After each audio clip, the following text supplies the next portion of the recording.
लोक त्रिशूल न्यूज, विदर्भाचा बुलंद आवाज। जय शिवाजी जय भारत पदयात्रा मल्लखांब दांडपट्टा ठरले आकर्षण। शिवटेकडी इथं शिवाजी महाराजांना अभिवादन। छत्रपती शिवाजी महाराज यांच्या 395व्या जयंतीनिमित्त आज जय शिवाजी जय भारत पदयात्रा काढण्यात आली। सायन्स कोर मैदान येथून निघालेल्या पदयात्रेत मल्लखांब, लेझिम, दांडपट्टा, योगा, शस्त्रकला आदींचे प्रात्यक्षिक सादर करण्यात आले।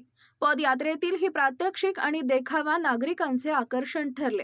सायन्स कोर मैदान इथं झालेल्या कार्यक्रमाला पद्मश्री शंकरबाबा पापळकर, खासदार डॉक्टर अनिल बोंडे, विभागीय आयुक्त श्वेता सिंघल, जिल्हाधिकारी सौरभ कटियार, मुख्य कार्यकारी अधिकारी संजीता महापात्र, महापालिका आयुक्त सचिन कलंत्रे, पोलीस आयुक्त नवीन चंद्र रेड्डी, अतिरिक्त जिल्हाधिकारी सूरज वाघमारे, निवासी उपजिल्हाधिकारी अनिल भटकर, उपजिल्हाधिकारी विवेक जाधव, जिल्हा क्रीडा अधिकारी गणेश जाधव उपस्थित होते।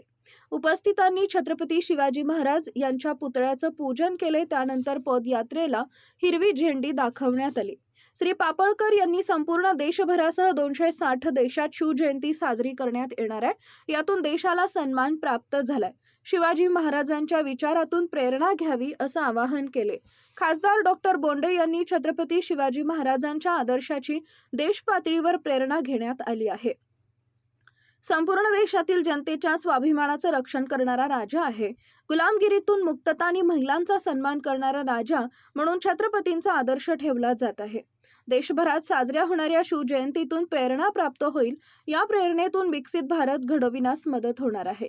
पदयात्रा सायन्स कोर मैदान, शिवटेकडी, पोलीस आयुक्त कार्यालय, एनसीसी कार्यालय, जिल्हाधिकारी कार्यालय, बियाणी चौक मार्गे निघाली।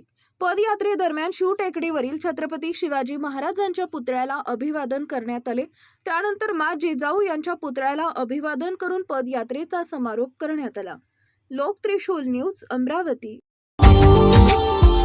Subscribe now and press the bell icon. Never miss an update.